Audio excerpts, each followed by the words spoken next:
Selamat malam kepada semua.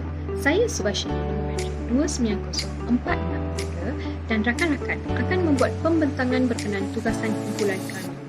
Jadi untuk makluman semua, kami telah memilih laporan audit oleh Ketua Audit Negara yang telah dibuat terhadap TH Properties Sdn Bhd.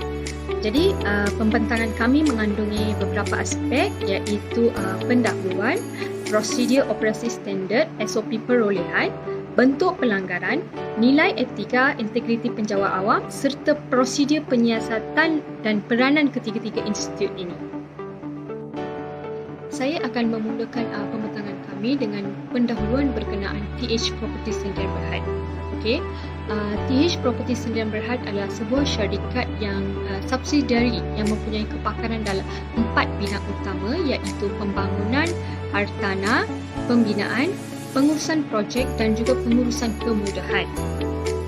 TH Properties juga adalah sebuah syarikat subsidiari di bawah Lembaga Tabung Haji dan syarikat ini mempunyai modal berbayar sebanyak RM880 juta. Lembaga Tabung Haji bertindak sebagai penyuntik modal kepada pemegang saham TH Properties dan justru semua modal yang telah diterima oleh TH Properties adalah untuk menjana keuntungan dan memberi pulangan tinggi kepada Lembaga Tabung Haji.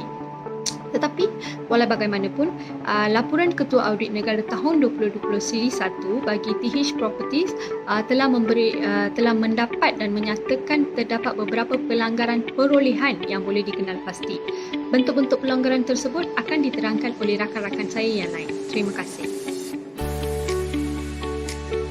Terima kasih rakan saya di atas penerangan tersebut. Seterusnya, saya Muhammad Amirul Farham bin Abdul Ghani, nombor metrik 290388 akan meneruskan penerangan berkaitan prosedur operasi standard atau SOP perolehan.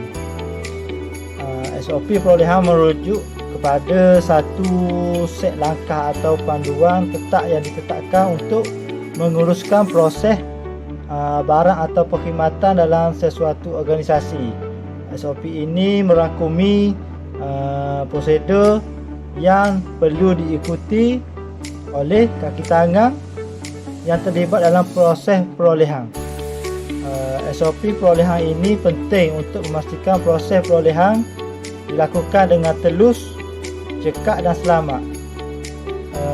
Ia juga membantu mencegah penyelewengan selain memastikan pematuhan terhadap dasar-dasar organisasi atau undang-undang berkaitan serta meningkatkan proses pengurusan risiko.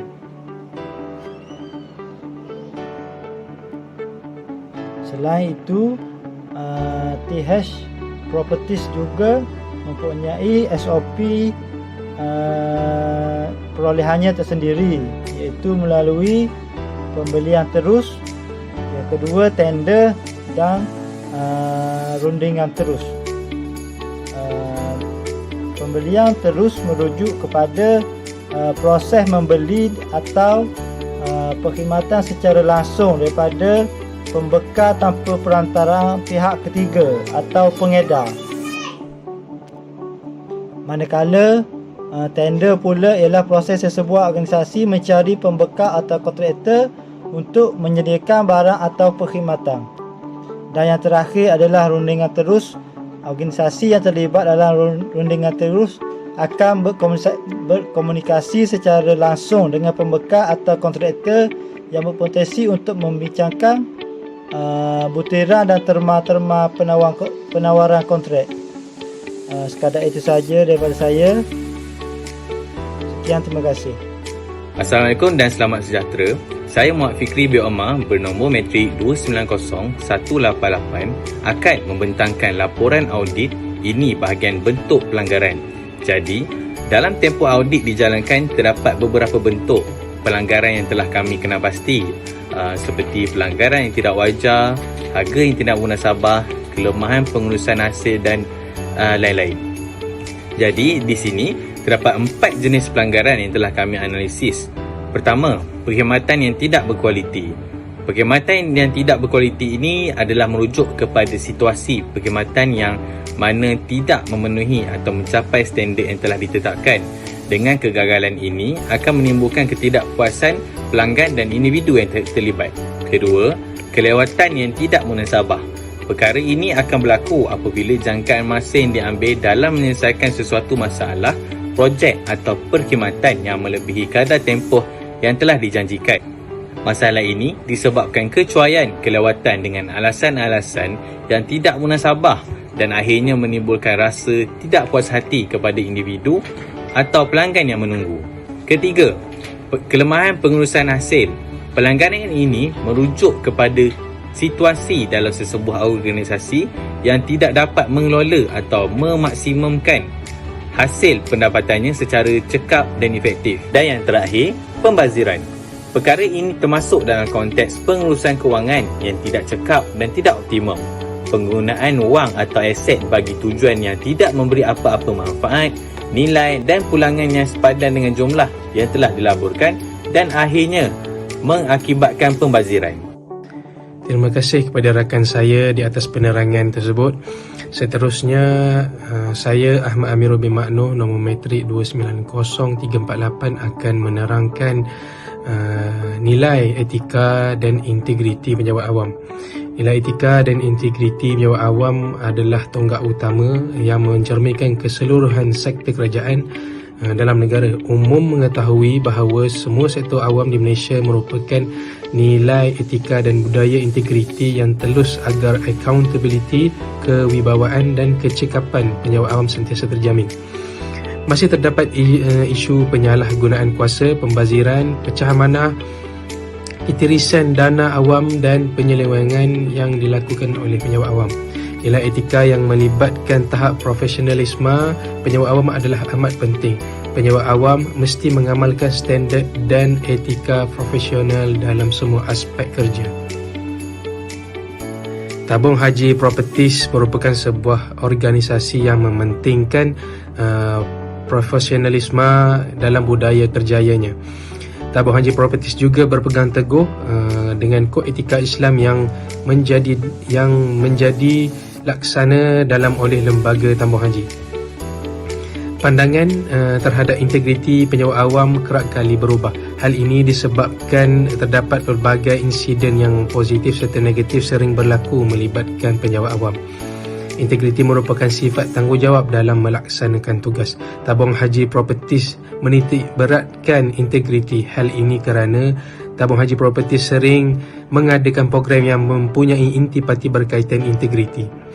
Program yang paling signifikan adalah program kefahaman integriti korporat yang dijalankan bersama bahagian integriti Tabung Haji dan Suruhanjaya Pencegahan Rasuah Malaysia SPRM. Program ini telah melibatkan semua kaki tangan Tabung Haji Properties agar nilai integriti tersemai dalam diri semua pekerja.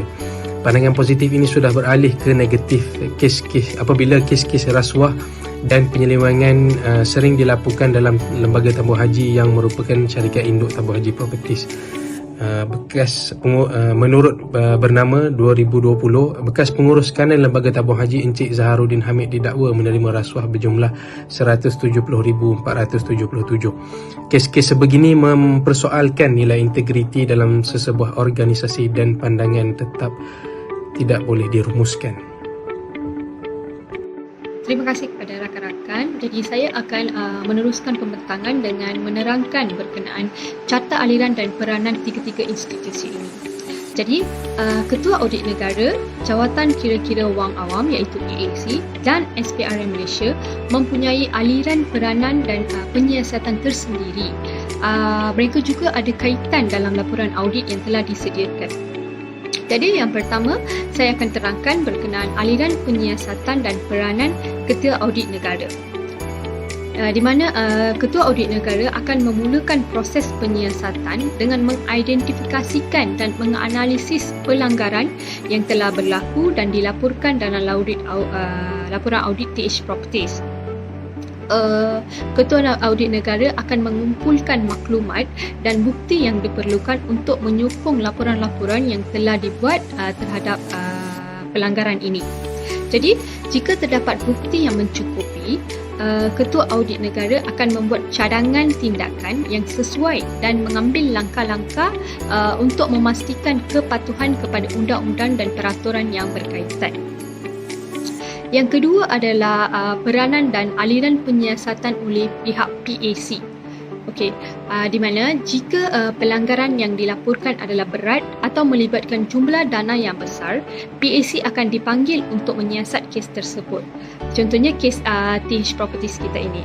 Jadi PAC akan melakukan penyelidikan yang lebih mendalam dan mungkin mengadakan dengan mendengar pendapat-pendapat dan wakil-wakil daripada TH Properties untuk menjelaskan berkenaan pelanggaran yang berlaku.